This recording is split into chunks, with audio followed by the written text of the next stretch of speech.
Summer na nga niho at hinahanap-hanap na ng ating katawan ang lamig ng tubig. Ngayon nga nihong araw na ito ay umahon ho kami din sa bukid ay hindi ho para magtrabaho, kundi nga daw ho para mag-swimming ay for the good. May na-discover nga daw hong napakagandang falls din sa may barangay Amunoy. Malayo nga lang din ho ang lakaran dahil nga niho din ay hindi pa kalsada ang daan. Pero kahit gano'n nga ho kalayo aring lakaran ay for the go aring mga Junakish. Dadaan nga ho kami diyan ng mga tubigan at halamanan tapos aring nga nihong pagkahaba-habang irrigation. Tuyo naman nga niho ang daan at hindi ho madulas kaya naman ho kami hindi nahirapan sa paglalakad. Medyo masama pa nga niho ang pakiramdam ko pero kahit ganun nga niho ay ako'y sumama pa rin. Hindi nga niho ako tinantanan na rin aking kapatid at aring mga batang arin na ako nga daw ho'y sumama. Tapos nga niho nagkabog pa yung aking anak diyan. Ay kahit nga niho nahulog na siya ay naku po baliwala. Tawang-tawa pa nga niho pagkuha sa kanya ng daddy niya. Nauna na nga ho pala sila mister dun sa falls kaya naman ho kami sinalubong na laang niya. Nililinisan ho nila yung falls at nirerekrapan nga niho ng mga bato palibot. Sa hinaba-haba nga niho ng aming lakaran ay sa wakas nga niho nakarating na rin kami. Tubig pa nga lang ho doon sa may irrigation ay ramdam na nga niho ang lamig. Ay paano pa nga ho kaya doon sa may pools? Ari nga niho at pagdating-dating namin doon sa may pinakang pools ay arin nga ho mga batang aray nagtampisawan agad. Ay talaga naman nga niho pala talagang napakaganda na rin pools. Perfect destination na nga niho aray sa mga liguan ngayong mahal na araw. Kung naghahanap pa nga niho ng liguan ngayong summer at hinahanap-hanap ng iyong katawan ang lamig ng tubig ay dini nga niho perfect na perfect. Napakalinaw nga niho ng tubig at talaga naman nga nihong nanunuot sa buto ang lamig. Makawayan pa nga ho pala diyan kasi nga niho bago pa lang nilang nililinisan. Bali dalawa nga niho palang falls ang pumapatak-patak diyan. Sa unahan nga ho niyang malaking falls ay meron pa nga nihong maliit doon sa may bandang dulo. Syempre nga niho gusto ko na ma-experience ang lamig na ring tubig. Kaya naman ho pumunta na ako din sa may pinakang falls at talaga naman nga nihong nuot na nuot sa buto ang lamig. Pag tumapat ka pa nga niho doon sa mismo patakan ng tubig ay para ka huminamassage. Ay talaga nga nihong nakaka-relax. Perfect na perfect nga niho aring falls sa mga taong ayaw magbayad ng entrance. Wala pa ho kasing entrance din kasi nga niho ay bago pa lang aring discover.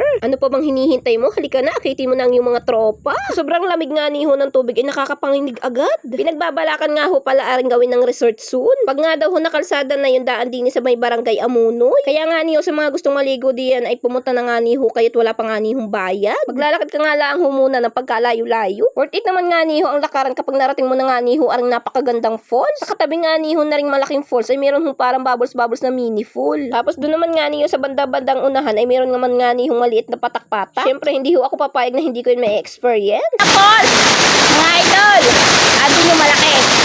Andun yung malaki sa baba.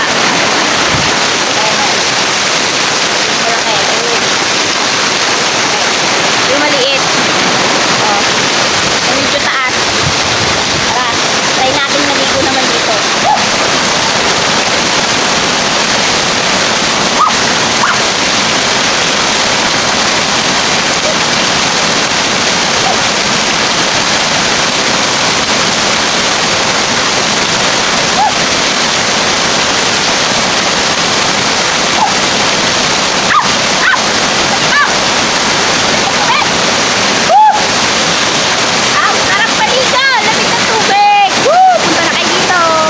Pagkatapos ko nga niyong ma-experience yung dalawang patak-patak falls ay kumain nga ho muna kami din ng pananghalian. Yan ho nga po palang mga recrap na batong nakapalibot ay manumano ho nilang ginawa. Nag-ihaw nga lang din ho pala kami din ng tilapia para ho sa aming ulam pananghalian. Wala ho talaga kaming kagayak-gayak diyan. Biglaan ho kasi talaga ang aming swimming. Ari nga lang ang humpang ihaw na tilapia at kanin ang aming dala. Kahit nga niyo kukunti ang aming dala ay pinagsalusaluhan na nga rin ho namin na rin mga bata.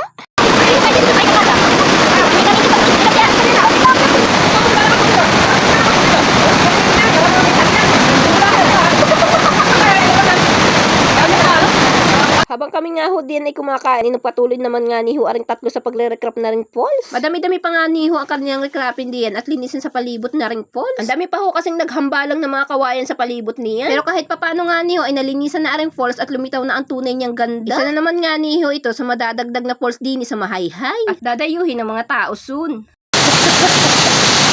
Nanginginig!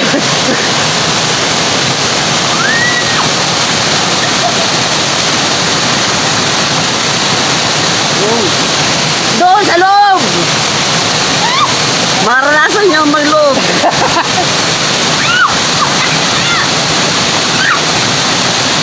Nanginginig yung kamay ko ba?